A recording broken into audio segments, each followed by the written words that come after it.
నమస్కారం LTV news కి స్వాగతం. ముందుగా హెడ్లైన్స్. కేఎల్డీఎం యూనివర్సిటీ 14వ స్నాతకోత్సవంలో పాల్గొన్న మాజీ రాష్ట్రపతి రామ్నాథ్ కోవింద్ యువతే మన భవిష్యత్తు అని వ్యాఖ్య.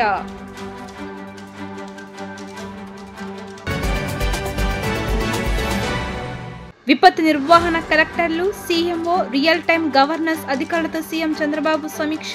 ఫెంగల్ తుఫానుపై అధికారులు అప్రమత్తంగా ఉండాలని ఆదేశం.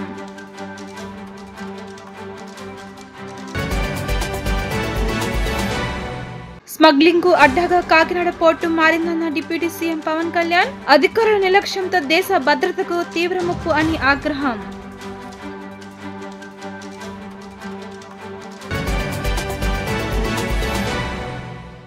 ఇక డీటెయిల్స్ చూస్తే, తనను కేఎల్వర్సిటీ శతకోత్సవానికి ముఖ్య అతిథిగా ఆహ్వానించినందుకు ఆనందంగా ఉందని భారత మాజీ రాష్ట్రపతి రామ్నాథ్ కోవింద్ తెలిపారు. యువతే మన భవిష్యత్తు అని అన్నారు. ముఖ్యంగా మన దేశంలో ఉన్న యువతకు శారీరక దృఢత్వం అవసరమన్నారు. యోగా, ప్రాణాయామం, వ్యాయామం లాంటి కసరత్తులు చేస్తూ యువత ఎప్పుడు దృఢంగా ఉండాలి అన్నారు. విద్య వలన వినయం వస్తుందన్నారు. వినయం మనిషిని ఉన్నత స్థాయికి తీసుకువెళ్తుందన్నారు. కేఎల్డీఎం యూనివర్సిటీ 14వ స్నాతకోత్సవం వడ్డేశ్వరంలోని వసతి ప్రాంగణంలో ఘనంగా నిర్వహించారు. భారత మాజీ రాష్ట్రపతి రామ్నాథ్ కోవింద్ ముఖ్య అతిథిగా హాజరై ప్రసంగించారు. ఆంధ్రప్రదేశ్ గవర్నర్ అబ్దుల్ నజీర్ గౌరవ అతిథిగా హాజరై విద్యార్థులకు డిగ్రీలను అందజేశారు. ఈ సందర్భంగా మాజీ రాష్ట్రపతి రామ్నాథ్ కోవింద్ మాట్లాడుతూ 21వ శతాబ్దంలో కేవలం డిగ్రీ ఉంటే సరిపోతుందన్నారు. డిగ్రీతో పాటు నైపుణ్యాలు నేటి యువతకు అవసరమని పేర్కొన్నారు. ప్రపంచం నూతన ఆవిష్కరణలతో దూసుకుపోతుందన్నారు. అందుకు భారత యువత కూడా ఏమాత్రం తీసిపోదన్నారు. నిత్యం నేర్చుకునే తత్వమే అత్యంత శక్తివంతమైన ఆయుధమని అన్నారు. చదువుకునేందుకు గ్రామీణ ప్రాంతాల నుంచి వచ్చిన వారు ఎంతో మంది ఉండి ఉంటారని, అయితే తాను కూడా గ్రామీణ ప్రాంతం నుండి వచ్చానని చెప్పారు. ఉన్నత పాఠశాల విద్య కోసం ప్రతిరోజు 6 కిలోమీటర్ల దూరం నడుచుకుంటూ వెళ్లి వచ్చేవారని తన బాల్య జీవితాన్ని గుర్తు చేసుకున్నారు. అనంతరం కేఎల్డీఎం యూనివర్సిటీ అధ్యక్షులు శ్రీ కోనేరు సత్యనారాయణ మాట్లాడుతూ, తాము తమ వసతిలో చదువుతున్న విద్యార్థులకు చదువుతో పాటు సామాజిక కార్యక్రమాల పట్ల అవగాహన కల్పిస్తున్నామని అన్నారు. గ్రామీణ ప్రాంతాలకు తమ విద్యార్థులు వెళ్లి పలు రకాల సేవా కార్యక్రమాలు చేస్తున్నారని తెలిపారు. దేశంలోనే అత్యున్నత అంతర్జాతీయ స్థాయి నాణ్యత ప్రమాణాలు కలిగి A+ సర్టిఫికేట్ ఉన్న తమ వసతిలో విద్యాభ్యాసం పూర్తి చేసిన విద్యార్థులు దేశ విదేశాలలో 57 లక్షల రూపాయల జీతాలతో ఉద్యోగాలు సాధించి చరిత్ర సృష్టించారని చెప్పారు. యూనివర్సిటీ 14వ స్నాతకోత్సవాన్ని చాలా అద్భుతంగా సెలబ్రేట్ చేసుకుంది. దీనికి ముఖ్య అతిథిగా ఫార్మర్ ప్రెసిడెంట్ శ్రీ రామ్నాథ్ కోవింద్ గారు వచ్చారు. అదేవిధంగా గెస్ట్ ఆఫ్ ఆనర్ కింద హిజ్ ఎక్సలెన్సీ గవర్నర్ గారు ఆంధ్రప్రదేశ్ శ్రీ అబ్దుల్ నజీర్ జీ గారు వచ్చారు. ఈ స్నాతకోత్సవంలో సుమారు 4700 మందికి పైగా డిగ్రీ కంప్లీట్ చేసిన విద్యార్థులు, యూజీ కావచ్చు, పీజీ కావచ్చు, పిహెచ్డి కావచ్చు, వాటిలో కంప్లీట్ చేసుకున్న విద్యార్థులకి ఈరోజు వాళ్ళ డిగ్రీలని ప్రజెంట్ చేయడం జరుగుతోంది. అదేవిధంగా యూనివర్సిటీ ఇనిషియేట్ చేసిన గోల్డ్ మెడల్స్, సిల్వర్ మెడల్స్, ప్రతి ప్రోగ్రాంలో కూడా వాళ్ళకి ఫస్ట్ ర్యాంకు, సెకండ్ ర్యాంకు వచ్చిన స్టూడెంట్స్కి gold and silver medals award చేయటం జరుగుతోంది. ఇదే విధంగా ఈ స్నాతకోత్సవంలో పేరెంట్స్, స్టూడెంట్స్కి కావాల్సిన అన్ని అరేంజ్మెంట్స్ చేయటం జరిగింది. ఆఫ్టర్నూన్ సెషన్లో, మార్నింగ్ సెషన్లో స్నాతకోత్సవం కంప్లీట్ చేశాము. ఆఫ్టర్నూన్ డిఫరెంట్ వెన్యూస్లో వాళ్ళందరికీ కూడా ఈ డిగ్రీస్ ప్రజెంట్ చేయడం జరుగుతుంది. KL university 14th convocation conduct చేయడం జరిగింది. దీంట్లో ఆల్మోస్ట్ 4320 మందికి డిగ్రీస్ అవార్డ్ చేయడం జరిగింది. దీంట్లో 165 మందికి పిహెచ్డీసు, అలాగే 320 మెంబర్స్కి ఎంటెక్ డిగ్రీసు, అలాగే మిగతా వాళ్ళకి under grad, MBA, BBA, BCA, MCA, అలాగే అగ్రికల్చరు, బీబీఏ డిగ్రీస్ ఇవన్నీ కూడా ఇవ్వడం జరిగింది. ఈ కాన్వకేషన్కి ముఖ్య అతిథులుగా ఫార్మర్ ప్రెసిడెంట్ రామ్నాథ్ కోవింద్ గారు, అలాగే మన ఏపీ స్టేట్ గవర్నమెంట్ గవర్నర్ అయిన అబ్దుల్ నజీర్ గారు రావడం జరిగింది.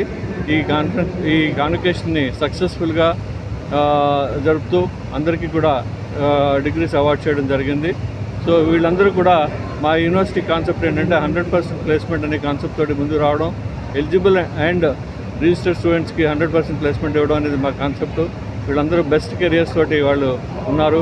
అంతేకాకుండా లాస్ట్ ఇయర్ వచ్చి ఆల్మోస్ట్ 7 మెంబర్స్కి 52 lakhs ప్యాకేజ్ తోడు, అలాగే 4,600 మందికి ప్లేస్మెంట్ ఇవ్వడం జరిగింది. సో వీళ్ళందరూ డిఫరెంట్ కంపెనీస్లో వర్క్ చేయడం జరుగుతుంది. అలాగే 10 lakhs పైన ఆల్మోస్ట్ 800 మెంబర్స్కి ప్లేస్మెంట్ చేయడం జరిగింది. అంతేకాకుండా ఈ ఇయర్ రీసెర్చ్ పబ్లికేషన్స్లో 4,500 పబ్లికేషన్స్ చేయడం జరిగింది. సైటేషన్స్ ఆల్మోస్ట్ 36,000 సైటేషన్స్ ఇయర్ చేయడం జరిగింది. అలాగే ఇన్నోవేషన్ స్టార్టప్స్ కూడా 30 స్టార్టప్స్ కూడా ఇయర్ రావడం జరిగినాయి. సో అంతేకాకుండా మేజర్గా అకాడమిక్స్లో NEPని అడాప్ట్ చేసుకోవడం జరిగింది. ర్యాంకింగ్ సిస్టంలో మేము NRF ర్యాంకింగ్లో 22nd ర్యాంక్లో ఉండడం జరిగింది. అలాగే QS టైమ్స్ హైయర్ ఎడ్యుకేషన్ ర్యాంకింగ్స్లో కూడా మేము ఆల్మోస్ట్ నెంబర్ 1 పొజిషన్స్లో ఉండడం జరిగింది. ఫెంగల్ తుఫానుపై విపత్తు నిర్వహణ శాఖ జిల్లా కలెక్టర్లు, CMO, రియల్ టైం గవర్నెన్స్ అధికారులతో ముఖ్యమంత్రి చంద్రబాబు సమీక్ష చేశారు. అన్ని స్థాయిల్లో ప్రభుత్వ యంత్రాంగం అప్రమత్తంగా ఉండాలని, పరిస్థితిని ఎప్పటికప్పుడు రియల్ టైంలో అంచనా వేసి అనుగుణంగా చర్యలు చేపట్టాలి అని అధికారులకు సూచించారు. RTGS ద్వారా నిరంతర పర్యవేక్షణతో ప్రజలను అప్రమత్తం చేయాలన్నారు. ఫెంగల్ తుఫాన్ నేపథ్యంలో ముఖ్యమంత్రి చంద్రబాబు విపత్తు నిర్వహణ శాఖ జిల్లా కలెక్టర్లు, CMO, రియల్ టైం గవర్నెన్స్ అధికారులతో సమీక్ష నిర్వహించారు. అన్ని స్థాయిల్లో ప్రభుత్వ యంత్రాంగం అప్రమత్తంగా ఉండాలని, పరిస్థితిని ఎప్పటికప్పుడు రియల్ టైంలో అంచనా వేసి అనుగుణంగా చర్యలు చేపట్టాలి అని అధికారులకు సూచించారు. RTGS ద్వారా నిరంతర పర్యవేక్షణతో ప్రజలను అప్రమత్తం చేయాలి అన్నారు. అన్ని స్థాయిలో వాట్సాప్ గ్రూపులు ఏర్పాటు చేసుకుని పూర్తి సమన్వయంతో పనిచేయాలని సూచించారు. తుఫాన్ కారణంగా ఆకస్మిక వరదలు వస్తాయనే సమాచారం నేపథ్యంలో ఆయా జిల్లాల అధికారులు డిజాస్టర్ టీంను సిద్ధంగా ఉంచుకోవాలన్నారు. ఆస్తి, ప్రాణ నష్ట నివారణకు ముందు నుంచే జాగ్రత్త చర్యలు తీసుకోవాలని ఆదేశించారు. సహాయక చర్యలు, పునరావాస కార్యక్రమాలకు సమాయత్నం కావాలని జిల్లా కలెక్టర్లకు CM సూచించారు. తుఫాన్పై ధాన్యం రైతులు ఆందోళనలో ఉన్నారని, నిర్దిష్టమైన సమాచారాన్ని ఎప్పటికప్పుడు అన్నదాతలకు చేరవేయాలన్నారు. కాకినాడ పోర్టు రేషన్ బియ్యం స్మగ్లింగ్ అడ్డాగా మారిపోయిందని ఉప ముఖ్యమంత్రి పవన్ కళ్యాణ్ ధ్వజమెత్తారు. ఇంత భారీగా బియ్యం అక్రమ రవాణా జరుగుతుంటే అధికారులు ఏం చేస్తున్నారు అని మండిపడ్డారు. తీర ప్రాంత జిల్లాలో ఏమాత్రం భద్రత లేకపోవడంపై ఆందోళన వ్యక్తం చేశారు. ఇది దేశ భద్రతకే తీవ్ర ముప్పుగా పరిగణిస్తుందన్నారు. పోర్టు నుంచి యథేచ్ఛకంగా బియ్యం అక్రమ రవాణా జరుగుతున్నప్పుడు భవిష్యత్తులో పేలుడు, మత్తు పదార్థాలు దిగుమతి కావని గ్యారంటీ ఏంటని ప్రశ్నించారు.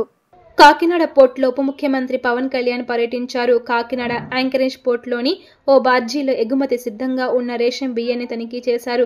ఈ సందర్భంగా అధికారులపై తీవ్ర ఆగ్రహం వ్యక్తం చేశారు.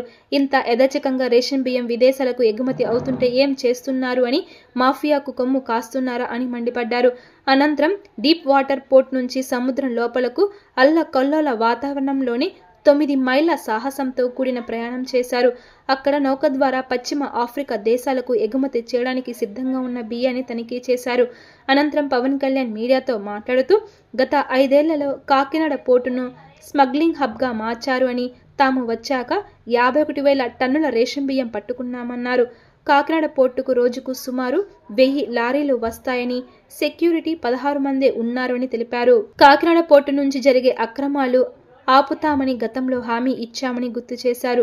బియ్యం అక్రమ రవాణాను గతంలో డ్రోన్ ద్వారా చిత్రీకరించామని పవన్ కళ్యాణ్ అన్నారు. కాకినాడ పోర్టు నుంచి సరుకుల ఎగుమతులు జరగాలని, అక్రమాలు జరిగేందుకు వీలేదని స్పష్టం చేశారు. కాకినాడ పోర్టు అధికారులు తనకు కూడా సహకరించలేదని, బియ్యం అక్రమ రవాణాపై డీప్ నెట్వర్క్ పనిచేస్తుందని ఆరోపించారు. మిగతా తూర్పుగోదావరి జిల్లా నాయకులందరం కూడా, రాష్ట్ర నాయకులందరూ కూడా ఇది ఒక స్మగ్లింగ్ ఒక హబ్ అయిపోయింది, దీన్ని నిలువరించాలి. ఇక్కడి నుంచి నేను చాలా సందర్భాల్లో నేను మాట్లాడుతున్నప్పుడు, ఉదాహరణకి నేను 31,000 మంది ఆడపిల్లలు అదృశ్యం అయిపోయారు, దీని గురించి ఎవరు మాట్లాడలేదంటే ముందు నన్ను చాలా వెటకారం చేశారు, దూషణ చేశారు. అది కేంద్ర హోంమంత్రిత్వ శాఖ పార్లమెంట్లో చెప్పినప్పుడు కానీ అది నిర్ధారణ కాలేదు. అంటే రీసెర్చ్ చేయకపోతే వచ్చే సమస్యలు. రోజున మేము కూడా మేము వచ్చి దాదాపు 6 నెలలు వస్తూ ఉంది. ఈ 6 నెలల కాలంలో మేము ప్రజలకు చాలా మాట ఇచ్చాం. మేము సంస్కరణలు పట్టుకురావాలి, అవినీతిని అరికడతాం, పారదర్శకత ఉండదు పాలనని. నాదెండ్ల మనోహర్ గారు సివిల్ సప్లైస్ మంత్రిగా వారు అనేక పర్యాలతో ఆకస్మిక తనిఖీలు జరిపి దాదాపు ఇప్పటికీ 51,000 టన్నులు ఈ మనకి పబ్లిక్ డిస్ట్రిబ్యూషన్ సిస్టమ్ సంబంధించిన ఈ బియ్యాన్ని ఆయన పట్టుకోగలిగారు. దాదాపు 13 గోడౌన్స్లో. కొండబాబు గారు కొన్ని సంవత్సరాల నుంచి చెప్తా ఉన్నారు, ఈ స్మగ్లింగ్ అరికట్టాలి, అవినీతికి మయమైపోయింది కాకినాడ పోర్ట్ అని. దీని వెనక Kakinada port is become free for all అని చెప్పారు ఇందాక. ఇది ఎలా ఉందంటే ఇప్పుడు వెళ్ళి చూస్తే కాకినాడ పోర్టుకి రోజుకి 1000 నుంచి 1100 లారీలు వస్తాయి. ఇది ప్రపంచంలో వివిధ ప్రాంతాలకి బియ్యం ఎగుమతి చేసే ఆ పోర్టులో చాలా కీలకమైనది. కానీ ఇంత పెద్ద పోర్టుకి ఇందాక ఈ వాళ్ళ సెక్యూరిటీ అధికారిని అడుగుతూ ఉన్నాను, ఎంతమంది ఉన్నారు మీ దగ్గర అంటే 1000 నుంచి 1100 లారీలు వెళ్ళే ఈ పోర్టుకి 16 మంది సెక్యూరిటీ. లారీకి ఎంతమంది ఉన్నారు మీరు అర్థం చేసుకోండి. అసలు విచిత్రంగా మనోహర్ గారు పట్టుకొని కేసులు పెట్టి అధికారులకి చెప్పినా కానీ అటు పోలీస్ కానీ రెవెన్యూ కానీ సివిల్ సప్లైస్ కానీ యాక్షన్ చాలా నామమాత్రంగా తీసుకుంటా ఉన్నాను. నేను చాలా సందర్భాల్లో ఆయన అడుగుతూ ఉన్నాను, క్యాబినెట్ మీటింగ్స్లో అడిగాను ఏం జరుగుతుందని. కాకినాడ పోర్టు కానీ ఏ పోర్ట్ అయినా కానీ అనుమతి ఇచ్చింది ఎక్స్పోర్ట్కి, అంతేగాని స్మగ్లింగ్ కాదు. స్మగ్లింగ్ మీద చేసే విధానంలో కూర్చోబెట్టి దానికి పర్మిషన్, దానికి లైసెన్స్ ఇవ్వాల. లీగల్గా ఎక్స్పోర్ట్కి మాత్రమే ఇక్కడ పర్మిషన్ ఇచ్చారు దీనికి. కానీ వస్తే 10,000 మంది జీవితాలు అతలాకుతలం అయిపోతాయంటే నాకు ఒకటే అనిపించింది. ఇందాక లోపలికి వెళ్ళి కూర్చుంటే నన్ను ఎంత సహకారం లేదంటే నాకే as a deputy chief minister of Andhra Pradesh నాకే సహకరించాల. ఇక్కడున్న ఈ పోర్ట్ అధికారి షిప్, అక్కడ స్టెల్లా అనే షిప్ ఉంది, పైకి ఎక్కాలి. దాన్ని ఒక దాదాపు 6 కంపార్ట్మెంట్స్లో దాన్ని ఏముంటుందండి 6 కంపార్ట్మెంట్స్లో 3 కంపార్ట్మెంట్స్ ఇది ఉంది. దాన్ని సీజ్ చేసి అక్కడ ఆఫ్ చేసాం. లోపలికి వెళ్ళి చెక్ చేద్దామంటే ఈ అనుకూలంగా లేదు మీకు పైకి ఎక్కడానికి అని చెప్పి అక్కడే తిప్పుతున్నారు నన్ను. ఇంత ఆబ్వియస్గా నాలాంటి వాడికి ఇంత ఆబ్వియస్గా అందరూ చూస్తుండగా అంటే దీని వెనక ఎంత డీప్ రూటెడ్ నెట్వర్క్ పనిచేస్తాం మీ అందరికీ అర్థం. పెద్దవడ్లపూడి డిబిఎన్ గార్డెన్లో కార్తీక వన సంరక్షణ పురస్కరించుకుని మంగళగిరి పట్టణ నాయి బ్రాహ్మణ సేవా సంఘం ఆధ్వర్యంలో కార్తీక వన సంరక్షణ కార్యక్రమాన్ని ఘనంగా నిర్వహించారు. వన సంరక్షణ కార్యక్రమానికి మంగళగిరి పట్టణంలోని నాయి బ్రాహ్మణ కుటుంబ సభ్యులు, కృష్ణా, గుంటూరు జిల్లాల సంఘ పెద్దలు హాజరయ్యారు. ఈ కార్యక్రమానికి ముఖ్య అతిథిగా ఆంధ్రప్రదేశ్ రాష్ట్ర Nayi Brahmana welfare development corporation chairman Rudrakoti Sadasiva Rao పాల్గొన్నారు. Nayi Brahmana welfare development corporation chairman Rudrakoti సదాశివరావుకు రాష్ట్ర Nayi Brahmana welfare development corporation director Mundangi Sivaseshagiri Rao తదితరులు ఘన స్వాగతం పలికారు. ఈ సందర్భంగా వారు మాట్లాడుతూ గత ప్రభుత్వ పరిపాలనలో రాష్ట్రంలోని నాయి బ్రాహ్మణులకు తీరని అన్యాయం జరిగిందని ధ్వజమెత్తారు. దేశంలో ఎక్కడా అని విధంగా 1989లో స్వర్గీయ ఎన్టీ రామారావు పెద్ద మనసుతో నాయి బ్రాహ్మణుల సంక్షేమ అభివృద్ధి కోసం నాయి బ్రాహ్మణ ఫెడరేషన్ ఏర్పాటు చేస్తే నారా చంద్రబాబు నాయుడు కార్పొరేషన్గా అభివృద్ధి చేసి రుణాలు ఏర్పాటు చేశారని చెప్పారు. బ్యాంకుల ద్వారా రుణాలు పొందిన వారు నాయి బ్రాహ్మణులు తమ చేతి వృత్తులను అనేక రూపాలలో అభివృద్ధి చేస్తున్నారని చెప్పారు. మంత్రి నారా లోకేష్ పదవి చేపట్టిన తరుణం సంక్షేమం కార్యక్రమాలతో పాటు రాష్ట్ర అభివృద్ధి కోసం అహర్నిశలు కృషి చేస్తున్నారని వారు అన్నారు. మంగళగిరి పట్టణ నాయి బ్రాహ్మణ సేవా సంఘం తరపున గౌరవనీయులు రాష్ట్ర Nayi Brahmana welfare development corporation chairman గారు సదాశివరావు గారు పిలిచిన వెంటనే మా కార్యక్రమానికి విచ్చేసినందుకు వారికి ప్రత్యేక అభినందన తెలుపుతున్నాం. అలాగే మన ముఖ్యమంత్రి గారు నారా చంద్రబాబు నాయుడు గారు మనకు వచ్చిన 150 రోజుల్లో సంక్షేమ పథకాలు అన్ని అమౌంట్లలో ముఖ్యంగా పనిచేసిన వ్యక్తి. అలాగే మన మంగళగిరి నియోజకవర్గ ఎమ్మెల్యే గారు, ఐటీ శాఖ మంత్రి నారా లోకేష్ గారు కూడా మన నాయబ్రాహ్మణ కార్యక్రమాన్ని ఏదంటే అది నిర్వహిస్తున్నారు. అలాగే బడ్జెట్లో కూడా మనకి ప్రత్యేక నిధులు ఇచ్చి నాయబ్రాహ్మణుల అభివృద్ధికి ఆయన ఎంతో కృషి చేస్తున్నారు ముఖ్యమంత్రి గారు కానీ, అలాగే నారా లోకేష్ బాబు గారు మన నియోజకవర్గ నాయకులు. అలాగే ఆంధ్రప్రదేశ్లో ఏ నాయబ్రాహ్మణుడికి దేవాలయాల్లో క్షవరకులు 25,000 రూపాయలు పెంచిన ఘనత నారా చంద్రబాబు నాయుడు గారికి. అలాగే దేవాలయాల్లో కమిటీల్లో ప్రత్యేకంగా జీవో తీసుకొచ్చి జీవోని ప్రతి దేవాలయంలో ఒక నాయబ్రాహ్మణుడు డైరెక్టర్గా ఉండాలని చేసిన ఘనత నారా చంద్రబాబు నాయుడు గారికి. అలాగే దాన్ని ఆమోదించిన దేవాదాయ శాఖ మంత్రి ఆన రామనారాయణ రెడ్డి గారికి. అలాగే ఈ కార్యక్రమాలన్నీ కొద్ది రోజుల్లోనే నాయబ్రాహ్మణ సంక్షేమానికి ఎంతో కృషి చేసిన తెలుగుదేశం పార్టీ మంత్రులందరికీ ప్రత్యేకంగా అభినందన తెలుపుతూ, అలాగే ఈ మంగళగిరిలో నాకు ప్రత్యేకంగా నాయబ్రాహ్మణ కార్పొరేషన్ డైరెక్టర్గా ఇప్పించిన నారా లోకేష్ గారికి ప్రత్యేక అభినందన తెలుపుతూ, అలాగే ఈ కార్యక్రమానికి హాజరైన పెద్దలందరికీ నాయబ్రాహ్మణ సోదరులందరికీ ప్రత్యేక అభినందన తెలియజేస్తున్నాం. ప్రతి ఒక్కరూ తమ జీవన శైలిలో మార్పులను చేసుకోవడం ద్వారానే అలర్జీలకు అడ్డుకట్ట వేయవచ్చని పలువురు వైద్యులు పేర్కొన్నారు. నేటి కాలంలో మారిన ఆహారపు అలవాట్లు, జీవనశైలి కారణంగా అనేక రుగ్మతలు పెరుగుతున్నాయని, అందులో అలర్జీలు అధికంగా వ్యాపిస్తున్నాయని చెప్పారు. మండలంలోని చిన్నకాకని ఎన్ఆర్ఐ మెడికల్ కళాశాల నందు 2 రోజుల జాతీయ సదస్సు ప్రారంభమైంది. తురత జ్యోతి ప్రజ్వలన చేసి సదస్సును ప్రారంభించారు. సదస్సులో వివిధ రాష్ట్రాల నుండి ప్రముఖ పిల్లల వైద్య నిపుణులు, అలర్జీలలో నిష్ణాతులు హాజరై వివిధ అంశాలపై సుదీర్ఘంగా చర్చించారు. సదస్సు సందర్భంగా పలువురు వైద్యులు మాట్లాడుతూ చిన్న పిల్లల్లో అలర్జీ సమస్య తీవ్రంగా పెరుగుతూ వస్తుందని, అందుకు తాజా ఉదాహరణలే కారణమని పేర్కొన్నారు. చర్మ వ్యాధులు, ఆస్తమా, ఇతరత్ర అలర్జీలు సంఖ్య పెరుగుతూ వస్తుందని చెప్పారు. మారుతున్న వాతావరణ పరిస్థితులు, వాతావరణ కాలుష్యంతో పాటు కార్బన్ సంబంధిత కాలుష్యాలు, కార్బనేతర కాలుష్యాలు మనిషిపై తీవ్ర ప్రభావం చూపుతున్నాయని చెప్పారు. కొన్ని సందర్భాలలో డ్రగ్స్కి కూడా అందని విధంగా అలర్జీలు పెరుగుతున్నాయన్నారు. ఉబసం వ్యాధితో బాధపడుతున్న వారి సంఖ్య కూడా పెరుగుతుందని చెప్పారు. నూతన పరిశోధనలు, ఆవిష్కరణ దిశగా సాగుతున్న అంశాలపై ఈ సదస్సులో పలువురు వైద్యులు వారి ఆలోచనలను ఎక్స్చేంజ్ చేసుకోవడం జరుగుతుందన్నారు. ముఖ్యంగా ఆహారపు అలవాట్లలో జంక్ ఫుడ్ ప్రభావం వల్ల తీవ్రంగా ఉందన్నారు. ఆహారపు అలవాట్లను క్రమబద్ధించుకోవడం ద్వారా అలర్జీలను కూడా అదుపులో పెట్టుకోవచ్చని ఈ సందర్భంగా పలువురు పేర్కొన్నారు. వ్యాధి నిర్ధారణలో వివిధ పరీక్షల గురించి కూడా సుదీర్ఘంగా చర్చించారు. ఈ కార్యక్రమంలో ఎన్ఆర్ఐ డీన్ డాక్టర్ లక్ష్మి మాట్లాడుతూ ఎన్ఆర్ఐ అకాడమీలో ఇటువంటి సదస్సు జరగడం సంతోషకరమన్నారు. ఎలర్జీ నూతన పోకడలపై చర్చించవలసిన ఆవశ్యకత నేడు ఎంతో ఉందని ఈ సందర్భంగా ఆమె పేర్కొన్నారు. సదస్సు organising secretary doctor Subrahmanya Sastri, doctor Sanakkayala Radhamadhavi, సదస్సు convener doctor KVS Sai Prasad మాట్లాడుతూ 2 రోజుల పాటు జరిగే ఈ సదస్సుకు దేశవ్యాప్తంగా వివిధ రాష్ట్రాల నుండి సుమారు 350 మందికి పైగా వైద్యులు పాల్గొన్నారు అని చెప్పారు. ఈ 2 రోజుల పాటు జరిగే సదస్సులో వివిధ అలర్జీలలో నూతన పోకడలపై చర్చించడం జరుగుతుందన్నారు.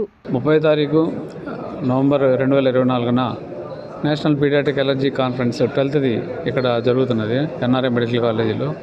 ఈరోజు దీనికి ముఖ్య అతిథిగా డాక్టర్ లక్ష్మి గారు, dean of NRI medical college వచ్చారు. ఈరోజు ఇనాగ్రేషన్ జరిగింది. దీంట్లో ముఖ్యంగా ఏంటంటే మన పిల్లల్లో వివిధ రకాల అలర్జీలు బాగా పెరుగుతున్నాయి. చర్మ వ్యాధులు కావచ్చు, లేకపోతే ఊపిరితిత్తులకు సంబంధించిన అలర్జీలు కావచ్చు, లేకపోతే ఫుడ్ అలర్జీలు కావచ్చు, ఇవన్నీ కావచ్చు. వీటి మీద రకరకాల అలర్జీలు వస్తున్నాయి అన్నమాట. అందుకని దీని మీద దేశంలో నుంచి వివిధ రాష్ట్రాల నుంచి, వివిధ ప్రాంతాల నుంచి ప్రముఖ పిల్లల వైద్య నిపుణులు, వారు అలర్జీలో నిష్ణాతులుగా ఉన్నవారు వాళ్ళందరూ వచ్చి సమావేశం జరుపుతున్నాం ఇక్కడ. దీంట్లో ముఖ్యంగా ప్రస్తుతం ఉన్న ఈ అలర్జీ పరిస్థితుల మీద చర్చలు, సెమినార్సు, తర్వాత ట్రైనింగ్ సెషన్స్ అవన్నీ కండక్ట్ చేయడం జరుగుతున్నది. దీనికి national allergy chapter president doctor Krishnamohan Nair గారు, అలాగే సెక్రటరీ డాక్టర్ ఉపేన్ నారాయణ రెడ్డి గారు, తర్వాత కోశాధికారి డాక్టర్ ధనేష్ గారు వచ్చారు. అలా కాకుండా బాగా చాలా ఎలర్జీ స్పెషలిస్ట్గా ఉండి పీడియాట్రిక్స్లో ఉన్న డాక్టర్ పరమేష్ గారు అలాంటి వాళ్ళు కూడా వచ్చి ఈరోజు ట్రైనింగ్ సెషన్స్ అవి కండక్ట్ చేయడం జరుగుతున్నది. మనం ఇప్పుడు చూస్తున్న మన మామూలుగానే మన వాతావరణ పరిస్థితులన్నీ మారిపోయినాయి. అలాగే మనకి పొల్యూషన్ కూడా బాగా ఎక్కువైపోయింది. ఈ పొల్యూషన్కి రకరకాల కారణాలు ఉన్నాయి. అంటే మ్యాన్ మేడ్ పొల్యూషన్ ఉన్నది, అలాగే మనకి డిజిటల్ పొల్యూషన్ ఉన్నది, కార్బన్ సంబంధించిన పొల్యూషన్స్ మూలన కూడా ఇవన్నీ వస్తున్నాయి. అలాగే మన లివింగ్ స్టైల్ కూడా మారిపోవడం వలన ఈ ఎక్కువగా మన కాస్మెటిక్స్ యూజ్ చేయడం దాని వలన ఎలర్జీస్ రావడము, అలాగే ఫుడ్ కూడా జంక్ ఫుడ్స్ తినడము, అలాగే వేరే ఫుడ్స్ కూడా తినడం వలన కూడా బాగా వస్తుందన్నమాట. మీట్ ఇది నేషనల్ వైడ్గా ఉన్న ఎలర్జీ స్పెషలిస్ట్ మొత్తం వచ్చారు. దీనికి 350 మంది డెలిగేట్స్ రావడం చాలా గొప్ప విశేషము. ఇంత మటుకు ఇంత పెద్ద కాన్ఫరెన్స్ ఎక్కడ జరగలేదు. ఈ యంగ్ పీడియాట్రిషియన్స్ దగ్గర నుంచి senior most paediatricians, now we have to concentrate more on children's health, on allergy and asthma అనేది ముఖ్యమైన క్రైటీరియా తీసుకొని ఈ కాన్ఫరెన్స్ కండక్ట్ చేశారు. ఈ అవగాహన కల్పించడం ద్వారా పిల్లలు జంక్ ఫుడ్స్ తినకుండా, సెల్ ఫోన్కి అడిక్ట్ అవ్వకుండా, రెగ్యులర్ యాక్టివిటీస్లో పాల్గొంటూ ఫిజికల్ ఎక్సర్సైజ్ ఇంపార్టెన్స్ తెలియజేస్తూ, ఫారెన్ కల్చర్ ఆపేసి మనం ఇండియన్ మేక్ ఫుడ్సే తినాలి, చాక్లెట్స్, బిస్కెట్స్, బర్గర్స్, పిజ్జాస్ ఇటువంటి బేకరీ ఐటమ్స్ అవాయిడ్ చేయడం ద్వారా రెగ్యులర్గా ఆడుకుంటాం, ప్రశాంతమైన వాతావరణంలో జీవించడం ద్వారా అనేక వ్యాధులను అరికట్టవచ్చు అనేది మనం తెలియజేస్తున్నాము. ఇది డాక్టర్లకే కాకుండా పేరెంట్స్ని, స్కూల్ చిల్డ్రన్స్ని ఎడ్యుకేట్ చేసే విధానంగా ఈ కాన్ఫరెన్స్ని మోల్డ్ చేయడం జరిగింది. Organizing team member on behalf of IAP Krishna and Guntur, we are organizing a pediatric AlertCon 2024 at NRA Medical College.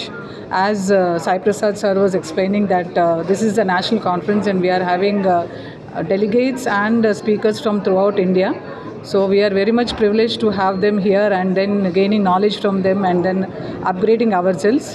As sir was saying that all of us, we have experienced COVID as a pandemic. Probably allergy also is going to be a second pandemic because of the usage of lot of plastics, junk foods, and kids not doing their regular exercise and not taking a regular, properly maintained hygienic food. So they are having all these issues. And in this conference, we are having all the speakers who are going to enlighten us about all these things. And as sir has told about the vaccines which can be given in the allergic child and which should not be given. So that's what we are going to have in this conference, and we are really privileged to have this at NRA Medical College.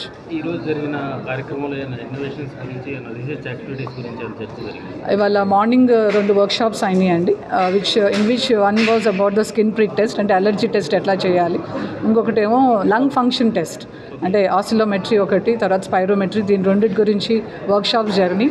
And we had a very good number of delegates for the workshop and we are really thankful to the teachers who have come and taught us in workshops. Nagarjuna యూనివర్సిటీలోని విద్యార్థులకు వడ్డించే సాంబారులో కప్పను చూసిన విద్యార్థులు hostel ఆవరణంలో గత రాత్రి ఆందోళన చేపట్టారు. తినే ఆహారం నాణ్యత లోపం ఉందని, పురుగులతో కూడిన భోజనాన్ని వడ్డిస్తున్నారు అని విద్యార్థులు యాజమాన్యానికి ఎన్నిసార్లు ఫిర్యాదు చేసినా ఎవరు పట్టించుకోవడం లేదని విద్యార్థులు ఆవేదన వ్యక్తం చేస్తున్నారు. మంగళగిరి నాగార్జున యూనివర్సిటీలో విద్యార్థులకు వడ్డించే సాంబారులో కప్ప ప్రత్యక్షమవడంతో విద్యార్థులు చేపట్టిన ఆందోళన విషయం తెలుసుకున్న ఫుడ్ సేఫ్టీ అధికారులు తనిఖీలు చేపట్టారు. జరిగిన ఘటనపై BC, SC, ST, minority welfare society national president Tiruveedhula Sarada విద్యార్థులకు వడ్డించే భోజనశాల ఆహార పదార్థాలను పరీక్షించి విద్యార్థులతో జరిగిన విషయాన్ని అడిగి తెలుసుకున్నారు. ఈ సందర్భంగా వారు మాట్లాడుతూ గతంలో తినే ఆహారంలో పురుగులు వచ్చిన విషయాన్ని తెలుసుకుని సంబంధిత అధికారులతో చర్చించినట్లు చెప్పారు. విద్యార్థులకు వడ్డించే ఆహార పదార్థాల తయారీని నిర్లక్ష్యంగా వ్యవహరిస్తున్న సంబంధిత వ్యక్తులపై కఠిన చర్యలు తీసుకోవాలని అన్నారు. SC minority welfare society national ప్రెసిడెంట్గా ఇక్కడికి ఒకసారి రావడం జరిగింది. మరి లాస్ట్ 1 మంత్ బ్యాక్ వచ్చాను. అప్పుడైతే స్టూడెంట్స్ కూడా ప్రతి ఒక్కరు కూడా మేడం ఎలా ఉంది అలా ఉందని చెప్పి మాకు చెప్పారు, కానీ నేను సరే చూద్దామమ్మా ఒకసారి వీసీ గారితో మాట్లాడతానని చెప్పి వెళ్ళిపోయాను. కానీ రాత్రి మరి వీళ్ళు భోజనం చేస్తుంటే సాంబార్లో కప్ప పడిందంట. మరి దానికోసం యాజ్ స్టేషన్ చేయమని చెప్పి రాత్రి మనవాళ్ళు కూడా కొంచెం పిలిచారు, రమ్మన్నారు. యాజ్ స్టేషన్ కాదు నాన్న, నేను వచ్చి వీసీ గారితో మాట్లాడతాను, కాంట్రాక్టర్స్ ఎవరైతే ఉన్నారో వాళ్ళని వెంటనే ఈ విధుల నుంచి తప్పించి వేరే వాళ్ళకి ఇవ్వండి అని చెప్పి నేను అడుగుతాను. అంతా సవ్యంగా ఉంటుంది.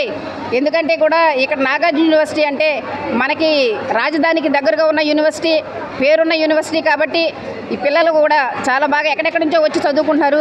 కాబట్టి మీరు అందరూ సవ్యంగా సంయమనంతో ఉండండి, నేను మాట్లాడతానని చెప్పి రాత్రి వాళ్ళకి చెప్పడం జరిగింది. ఈరోజు వచ్చాను. వస్తే ఈ పూటే కొంచెం బాగుంది ఫుడ్, రోజు అలా ఉండట్లేదంట. పిల్లలు ప్రతి వాళ్ళు కూడా అలాగే రెస్పాండ్ అవుతున్నారు. ఈరోజు ఏదో మీలాంటి వాళ్ళు వస్తున్నారు కాబట్టి బాగుంది మేడం, యాక్చువల్గా అసలు ఇలా ఉండట్లేదు. 10 రోజుల క్రితం పురుగులు వచ్చినాయి అన్నంలో అని చెప్పి, కూరల్లో పురుగులు వచ్చినాయి అని చెప్పారు. కూరగాయలమ్మ కిందకు వస్తున్నారంటండి, మట్టిలోకి వస్తున్నారు. అవి తింటారండి? వాళ్ళ పిల్లలకైతే అయ్యే పెడతారా? పిల్లలకి ఒక్కడికి కూడా ఇలాంటి ఎప్పుడైనా జరిగితే మేమైతే మా సంస్థ, మా వెల్ఫేర్ సొసైటీ తరఫున నేను రెస్పాండ్ అవుతాను. వాళ్ళకి అదే చెప్పాను. అదిగోండి పురుగులు తీసుకురమ్మ ఒకసారి. అలాగా మీరు ఇలా ఉండకూడదు కదా. అలా అందుకనే నేను ఒకటే చెప్తున్నా, వీసీ గారిని ఒకసారి కలిసి ఇక్కడున్న పరిస్థితులు ఇంకొకసారి జరగకుండా మీరు జాగ్రత్తగా చూసుకోండి సార్ అని చెప్పి నేను ఒకసారి చెప్పడానికి ఇక్కడ రావడం జరిగిందండి. యాక్చువల్గా అన్నంలో పురుగులు వచ్చినాయండి. అన్నంలో సాంబార్లో పురుగులు వచ్చినాయని నాకు చెప్పారు, పిలిచారు పిల్లలు. అయితే ఏదో అనుకోకుండా వచ్చినాయిలే కదమ్మా, అంత కంగారు పడొద్దు అని చెప్పి నేను వచ్చి ఒకళ్ళ ఇద్దరికి చెప్పడం జరిగింది. కానీ దాన్ని కూడా వాళ్ళు బేఖాతరు చేశారు. ఇవాళ డైరెక్ట్గా కప్పే పడిన వాళ్ళ యొక్క బాగోగులు కానీ, ఆరోగ్యం కానీ, వాళ్ళు తినే పరిస్థితులు ఎలా ఉంటాయని కానీ ఒకే ఒక అధికారి కూడా పట్టించుకునే పరిస్థితుల్లో లేరు. ముఖ్యంగా వార్డెన్ ఏం చేస్తున్నారండి? వాళ్ళ పిల్లలకి అలాగే పెడతారా? పిల్లల్ని ఏదైనా అడిగి క్వశ్చన్ చేస్తే వాళ్ళని ఇబ్బంది పెడుతున్నారంట. మిమ్మల్ని హాస్టల్ నుంచి పంపించేస్తాం, లేకపోతే ఒక హాస్టల్ కాలేజ్ నుంచి యూనివర్సిటీ నుంచి మీకు టీసీ ఇచ్చి పంపించేస్తామని చెప్తున్నారంట. మన గవర్నమెంట్ చాలా మంచి గవర్నమెంట్, ఎన్డీఏ గవర్నమెంట్. అలా ఉండకూడదు. ఎందుకంటే నేను నారా చంద్రబాబు నాయుడు గారితో కూడా ఆయనతో కూడా మాట్లాడి వీళ్ళ యొక్క యూనివర్సిటీలో ఉన్న పిల్లల యొక్క దుస్థితి ఏంటో ఆయన దృష్టికి కానీ, మరి లోకేష్ గారికి దృష్టికి కూడా నేను తీసుకెళ్తాను. అలాగే అబ్దుల్ నజీర్ గారు గవర్నర్ గారికి కూడా నేను ఆయన దృష్టి కూడా తీసుకెళ్ళి ఇంకొంచెం బాగోగులు ఇలా కాదండి, మొత్తం మేనేజ్మెంట్ మార్చాలని చెప్పి నేను ఆయనకు ఒకసారి విన్నవించుకుని వీసీ గారిని కూడా కలుస్తానండి. సంక్రాంతి తర్వాత పార్లమెంట్ యూనిట్ గా జిల్లాలో పర్యటిస్తానని వైసీపీ అధినేత జగన్మోహన్ రెడ్డి చెప్పారు. ప్రతి బుధవారం, గురువారం జిల్లాలోనే ఉంటూ కార్యకర్తలతో మమేకమవుతానని తెలిపారు. జనవరిలో పార్టీలోని వివిధ విభాగాల నియామకాలు పూర్తి చేయాలని, జిల్లా స్థాయి నుంచి మండల స్థాయి వరకు పూర్తవ్వాలని సూచించారు. తాడేపల్లి క్యాంప్ కార్యాలయంలో ఉమ్మడి కృష్ణా జిల్లా స్థానిక సమస్యల ప్రజా ప్రతినిధులతో వైసీపీ అధినేత జగన్మోహన్ రెడ్డి సమావేశమయ్యారు. ఈ సందర్భంగా జగన్ మాట్లాడుతూ గ్రామస్థాయి నుంచి ఎమ్మెల్యే, ఎంపీ వరకు సోషల్ మీడియా అకౌంట్లు ఉండాలని, ఎక్కడ అన్యాయం జరిగినా వెంటనే వీడియో తీసి అప్లోడ్ చేయాలని దిశానిర్దేశం చేశారు. రాష్ట్రంలో రెడ్ బుక్ రాజ్యాంగం నడుస్తుందని విమర్శించిన జగన్ ప్రతి గ్రామంలోనూ టీడీపీని, చంద్రబాబుని ప్రశ్నించాలి అని సూచించారు. చంద్రబాబు ఆచరణ సాధ్యం కాని హామీలు ఇచ్చి ప్రజలను మోసం చేసి అధికారంలోకి వచ్చారన్నారు. చంద్రబాబు హామీలపై ప్రజలు ఆశపడ్డారని, కానీ 6 నెలలు తిరక్కమునిపే ప్రజలకు వాస్తవం అర్థమైందన్నారు. ప్రతి ఇంట్లో దీనిపై చర్చ జరుగుతుందని అన్నారు. రాష్ట్రంలో ప్రతి వ్యవస్థ కుప్పకూలిపోయిందని ధ్వజమెత్తారు. ప్రతిపక్షంలో ఉన్నాం కాబట్టి కష్టాలు, నష్టాలు ఉంటాయి. అయినా పోరాట పటిమతో ముందుకు సాగాలని క్యాడర్కు జగన్ సూచించారు. ఈరోజు ఎక్కడ చూసినా కూడా ఈరోజు రెడ్ బుక్ రాజ్యాంగం జరుగుతూ ఉంది. ఎక్కడ చూసినా కూడా ప్రజలకు మంచి చేశాం కాబట్టి ప్రజల దగ్గరికి వెళ్ళి మాకు ఓటు వేయండి అని అడిగే పరిస్థితి ఎక్కడా కూడా తెలుగుదేశం పార్టీకి లేదు. ఈరోజు ఎక్కడ చూసినా కూడా వ్యవస్థలన్నీ కూడా కుప్పకూలిపోయిన పరిస్థితులు కనిపిస్తూ ఉన్నాయి. మన ప్రభుత్వం, చంద్రబాబు నాయుడు గారి ప్రభుత్వానికి మధ్య కంపారిజన్ ప్రతి ఇంట్లో కూడా వెంటనే ఇప్పటికే చర్చ మొదలైంది. మన ప్రభుత్వ హయాంలో ఎలా ఉండేది, ఈరోజు చంద్రబాబు నాయుడు గవర్నమెంట్ వచ్చిన తర్వాత ఈ 6 నెలల కాలంలో ప్రభుత్వం ఎలా పనిచేస్తూ ఉంది అన్నది ప్రతి ఇంట్లో కూడా ఇప్పటికే చర్చ మొదలైంది. మనమేమో కుటుంబం మొత్తానికి ఒకటిగా చేసి మంచి చేసినాము, మన నోట్లో నుంచి అబద్ధాలు రావడం లేదు, మనం చేయగలిగింది మాత్రమే చెబుతూ ఉన్నాము. రెడ్ బుక్ రాజ్యాంగం, దొంగ కేసులు పెట్టడం, ప్రభుత్వాన్ని ఎవరైనా కూడా విమర్శిస్తూ పోస్టింగులు చేసినా లేదా ఫార్వర్డ్ చేసినా కూడా కేసులు పెట్టే అధ్వానమైన పరిస్థితులకి ఈరోజు చూస్తూ ఉన్నాం. ఇవన్నీ కూడా జరుగుతూ ఉన్నాయి. కానీ తప్పెక్కడ చేస్తూ ఉన్నాడు చంద్రబాబు నాయుడు అని అంటే, ఒకవైపున మంచి చేయకపోగా మరోవైపు ప్రశ్నించే గొంతును అణిచివేయాలని చెప్పి విశ్వరూపాన్ని చూపించడం చంద్రబాబు చేస్తూ ఉన్న తప్పు. మామూలుగా 6 నెలలకు ప్రభుత్వ వ్యతిరేకత ఈ స్థాయిలో ఉండాలి అని అనుకుంటే చంద్రబాబు నాయుడు గారి 6 నెలల కాలంలో ఈ స్థాయికి వెళ్ళిపోయింది. క్యారెక్టర్ అన్నది, క్రెడిబిలిటీ అన్నది, విశ్వసనీయత అన్నది ఒక్కసారి మనం పడేసినామనంటే మళ్ళీ ఏరుకోవడం కష్టం. కష్టకాలంలో ఉన్నప్పుడే మనకు అదొక పరీక్ష. ఏ రోజైనా కూడా ఎల్లకాలం కష్టాలు ఉండవు. ఒక చీకటి వచ్చిన తర్వాత పగలు రాక తప్పదు. ఇది మనకు సృష్టి నేర్పిన రహస్యం. కాబట్టి ఖచ్చితంగా ఇది గుర్తుపెట్టుకోండి. కష్టాల్లో ఉన్నప్పుడు మనం గట్టిగా పోరాటం చేయగలిగితే మనం మళ్ళీ తిరిగి నిలబడగలుగుతామన్నది మాత్రం ఖచ్చితంగా గుర్తుపెట్టుకోండి. ఈ సంక్రాంతి తర్వాత నేను కూడా ఇక జిల్లాల బాట పడతాను. ఇనిషియలీ ప్రతి బుధవారము గురువారము బహుశా జనవరి నెలాఖరు నుంచి మొదలు పెడతాను అనుకుంటున్నా. ప్రతి వారం బుధవారం గురువారం నేను కూడా జిల్లాల్లోనే పడుకుంటా. ప్రతి పార్లమెంటు ఒక యూనిట్ కింద తీసుకొని నేనే అక్కడికి వచ్చి నేనే బస చేస్తా. బుధవారం అంతా కార్యకర్తలతో 3 కాన్స్టిట్యున్సీసు, గురువారం అంతా మరో 4 కాన్స్టిట్యున్సీసు కార్యకర్తలతోనే మమేకమయ్యే కార్యక్రమాలు, పూర్తిగా కార్యకర్తలకి కేటాయింపు చేసే కార్యక్రమాలు చేస్తాం. సో అక్కడే ఉంటూ కార్యకర్తలతో మమేకమవుతూ కార్యకర్తలతో తోడుగా ఉండే కార్యక్రమం, కార్యకర్తలకు దగ్గరయ్యే కార్యక్రమం కూడా చేస్తాం.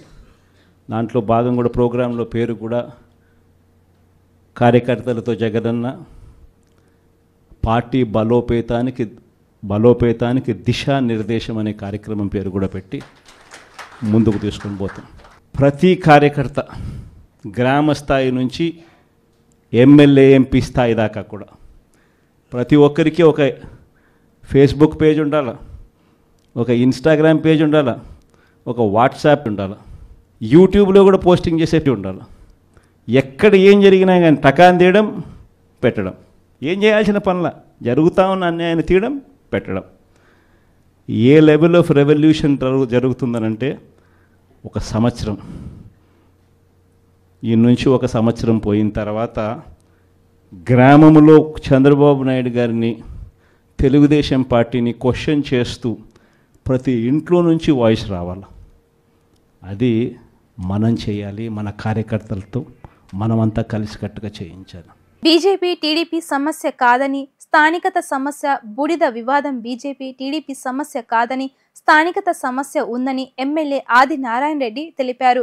అల్ట్రాటెక్ సిమెంట్ ఫ్యాక్టరీ తన ఏరియాలో ఉంది కనుక జేసీ ప్రభాకర్ రెడ్డి అడుగుతున్నాడన్నారు. దీనిపై సీఎం నిర్ణయం తీసుకుంటారని సీఎం చెప్పినట్లు వింటామన్నారు. కడప జిల్లాలో కూటమి నేతల మధ్య వివాదానికి కారణమైన బూడిద పంచాయతీ రాజధాని అమరావతి సచివాలయానికి చేరింది. Rayalaseema thermal power plant fly ash రగడపై సీఎం చంద్రబాబు పిలుపుతో జమ్మలమడుగు నియోజకవర్గ ఎమ్మెల్యే ఆది నారాయణ రెడ్డి, భూపేష్ రెడ్డి సీఎం చంద్రబాబుతో సమావేశమయ్యారు. అయితే జ్వరం వల్ల రాలేను అని జేసీ ప్రభాకర్ రెడ్డి సమాచారం అందించారు. ఈ సందర్భంగా ఆది నారాయణ రెడ్డి మీడియాతో మాట్లాడుతూ జేసీ ప్రభాకర్ రెడ్డిది ఏమైనా రాజరికమా అని ప్రశ్నించారు. జేసీ కాంగ్రెస్ నుంచి టీడీపీకి వచ్చాడు అని, తాను టీడీపీ నుంచి బీజేపీకి వచ్చాను అన్నారు. జేసీ ప్రభాకర్ రెడ్డి మాత్రం పెద్ద లేఖ రాశారని, లెటర్ రాసిన వారు స్వయంగా రావాలి కదా అని నిలదీశారు. కూటమిలో ఉంటూ కూటమిని విమర్శించడం సాహిత్యకం కాదన్నారు. పోలీస్, రెవెన్యూ, ఇంటెలిజెన్స్ అందరి నుంచి వివరాలు తెలుసుకుని వివాదాన్ని సీఎం చంద్రబాబు పరిష్కరిస్తారు అని చెప్పారని, ఆయన నిర్ణయాన్ని శిరస వహిస్తున్నామన్నారు. స్థానికులకు ఉపాధి కలిగించేందుకు ఈ బూడిదను తీసుకువెళ్తున్నామని ఆది నారాయణ చెప్పారు. ఈ అంశాలపై సీఎం చంద్రబాబు ఆదేశాల మేరకు వచ్చి వివరణ ఇచ్చామని తెలిపారు. ఆర్టీపీపీ నుంచి వచ్చే ఫయాష్ ఉచితమని అన్నారు. స్థానికుల తరువాతే ఇతరులకు ఇవ్వాలి అని సీఎంకు చెప్పినట్లు తెలిపారు. అదానీ కేసుపై పార్లమెంటులో చర్చకు మోడీ భయపడడం లేదు, మోడీకి భయమా, మోడీ విశ్వ గురువని వ్యాఖ్యానించారు. Jagan work from home Kohinoor వజ్రం అనుకుంటున్నాడు అని ఆయన సెటర్ విసిరారు. అసలు సమస్య సాధారణమైన సమస్య, అతి స్థానిక సమస్య, అతి చిన్న సమస్య. ఇద్దరి మధ్య వివాదము అంత రావాల్సిన అవసరమే లేదు. ఆర్టీపీపీ, ప్లయాసు 2 రకాలు. Dry fly ash wet fly ash. Dry fly ash రోజుకు 4000 టన్నులు మెట్రిక్ టన్నులు బయటకు వస్తుంది. 14 రకాల కంపెనీలు 416 రూపాయలు రేటుతో తీసుకొని పోతారు. ఎక్కడ సమస్య రాలే. 416 రూపాయలు మెట్రిక్ టన్ను ఖరీదుతో. మరొకటి వెట్ ప్లయాసు కాంపౌండ్ వాళ్ళు బయట, అది పాండులో ఒక గుంతలో పడుతుంది. అది ఫ్రీ. లోకల్ అవసరాలకు, రోడ్ల అవసరాలకు, కొందరు ఫ్యాక్టరీల అవసరాలకు ఆ విధంగా జరిగేది. ల్యాండ్ లూజర్సు మేము స్థానికులము. దాని మీద పిఎం ఈజీపీ స్కీమ్ కానీ మేము ముద్రా లోన్ కింద కానీ తెచ్చుకునే ఫ్యాక్టరీలకు తోలుకుంటామని వాళ్ళు, లేదు లేదు నేను సరుకు దూరంగా ఎక్కడికో తీసుకుపోతానని జేసీ ప్రభాకర్ రెడ్డి గారు దానికి ఒక పెద్ద బహిరంగ లేఖ, శాంతాడంతా లేఖ సీఎం గారు పిలిస్తే రాలేదు. వస్తే ఆర్గ్యుమెంట్ జరుగుతుంది. ముఖ్యమంత్రి గారికి సవివరంగా నేను మా భూపేశ్ రెడ్డి ఎక్స్ప్లెయిన్ చేసినాం. మీకు చెప్పేదంతా అక్కడ చెప్పినాం. దర్శనకు ఆయనకు వదిలిపెట్టినాం. ఆయన 4వసారి ముఖ్యమంత్రి. ఎన్డీఏ ప్రభుత్వం ఉంది. నేను బీజేపీ ఎమ్మెల్యే క్యాండిడేట్గా గెలిచినామని గతంలో 3 సార్లు గెలిచినోని నాకు పూర్తి అవగాహన ఉంది. ఆయనకు లెటర్ రాసిన వాడు రావాలి కదా, పిలిస్తే స్వయంగా రాలేదు. ఆ విషయం చెప్పినాం. ఆయన ఫోన్లో మాట్లాడతాడా, మరొకటి మాట్లాడతాడా, జిల్లా అడ్మినిస్ట్రేషన్తో కూడా కనుక్కోవచ్చు. మీకు అందరి ఛానల్ వాళ్ళు ఎంక్వైరీ చేయొచ్చు ఏం జరిగేది, నిజానిజాలు ఏందని. అక్కడ మీ స్థానిక ఛానల్స్ ఉంటాయి. ప్లయాస్ అంటే ఏంది, డ్రైయాస్, వెట్ డ్రైయాస్ ఏంది, డ్రై ప్లయాస్ ఏంది అని తెలుసుకోవచ్చు. జగన్ ప్రెస్ మీట్ పెట్టాడు కదా ఏమని విద్యుత్ దాని మీద ఒకటి చెప్తా చూడండి.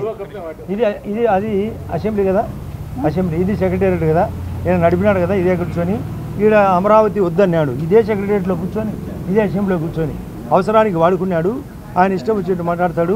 నిన్న మొన్న సభలో చెప్పిన వర్క్ అట్ హోమ్ అనేది, work from home, work at home ఉంది. జగన్ రెడ్డి అక్కడ జరగాలన్నా, అక్కడ అసెంబ్లీకి రావాలా, వర్క్ అట్ హోమ్ చేయాలన్నా. వర్క్ అట్ హోమ్ రోజు ఏదో ఒకటి చెప్తుంటాడు. మన చాలామంది వర్క్ అట్ హోమ్ చేస్తుంటారు. Jagan Reddy work at home, work from home. ఆ ప్రశ్నలకు ఏం సమాధానం ఉండదు. ఆయన అంతా 24 క్యారెట్స్ కోహినూరు వజ్రం కూడా ఆయన కంటే గొప్పదన్నట్టు చెప్పుకుంటున్నాడు. అందుకే 11 సీట్లు వచ్చినాయి.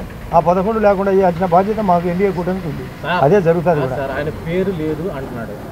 పేరు ఉంది చీఫ్ మినిస్టర్ ఆఫ్ ఆంధ్రప్రదేశ్ అని ఏంటి సార్ పేరు? చీఫ్ మినిస్టర్ ఆఫ్ ఆంధ్రప్రదేశ్ అంటే ఆయన జగన్మోహన్ రెడ్డి కాదేమో. ఏమన్నా ఆయన భారతీయ రాజ్యాంగం కాబట్టి ఆయన ఏమన్నా నడిపిందేమో మాకు తెలియదు. ఆయన ఏమన్నా మంత్రాలు జరిపిందేమో. అంటే బీజేపీ పార్లమెంట్లో ఎందుకు దీని మీద చర్చ జరగకుండా అడ్డుకుంటాను? చర్చ జరగడము అనేది బీజేపీ పార్టీకి ఇదొకటే అంశము. ఈరోజు మమతా బెనర్జీ కూడా రైజ్ చేసింది. రోజు కాంగ్రెస్ పార్టీలో ఉంటే ఇట్లా చేస్తే మేము ఆ కూటమి నుంచి తప్పుకుంటామని. చర్చలో ఒక పాయింట్, ఇదే పాయింట్ కావాలంటే 1 ఆఫ్ ది పాయింట్గా మా వాళ్ళు ఒప్పుకుంటారు. ఓన్లీ 1 పాయింట్ అని వాళ్ళు, 1 ఆఫ్ ది పాయింట్ అని మా బీజేపీ. అంటే వ్యాపారానికి సంబంధించి దేశవ్యాప్తంగా ఇది ఒక దేశానికి చెడ్డ పేరు వచ్చిందంటున్నారు. ఒకవైపు చర్చకు వాళ్ళు కూడా ఆదాని వాళ్ళు పైన ఎక్స్ప్లెనేషన్ కూడా ఇచ్చారు. అది పార్లమెంటు కూడా చర్చ జరుగుతుంది. దాంట్లో 1 ఆఫ్ ది పాయింట్గా వాళ్ళు తీసుకున్నారు. ఓన్లీ 1 పాయింట్ అంటే ఎవరు ఒప్పుకోరు. మోడీ ఎందుకు భయపడుతున్నాడు? మోడీ భయపడతాడా? మోడీ ప్రపంచంలోనే విశ్వగురు. మోడీ ఎవరికి భయపడడు. మోడీ 5వ స్థానము 3వ స్థానం తీసుకొస్తాడు. ఈ దేశానికి ప్రధానమంత్రిగా ఉక్రెయిన్ వారు కూడా సబ్జెక్టు సరిపోతుంది. మీరు అడిగే ప్రశ్నకు ఆడుకోపోతారు పార్లమెంటుకు. వార్తలు ముగించే ముందు హెడ్లైన్స్ మరోసారి. కేఎల్డీఎం యూనివర్సిటీ 14వ స్నాతకోత్సవంలో పాల్గొన్న మాజీ రాష్ట్రపతి రామ్నాథ్ కోవింద్. యువతే మన భవిష్యత్తు అని వ్యాఖ్య.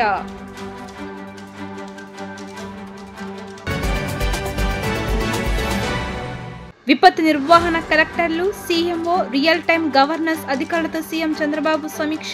ఫెంగల్ తుఫానుపై అధికారులు అప్రమత్తంగా ఉండాలని ఆదేశం.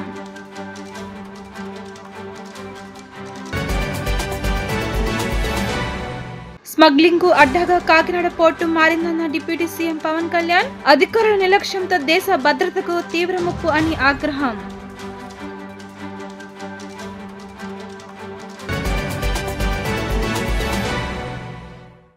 ఇవి ఇప్పటి వరకు ఉన్న updates. Keep watching LTV news.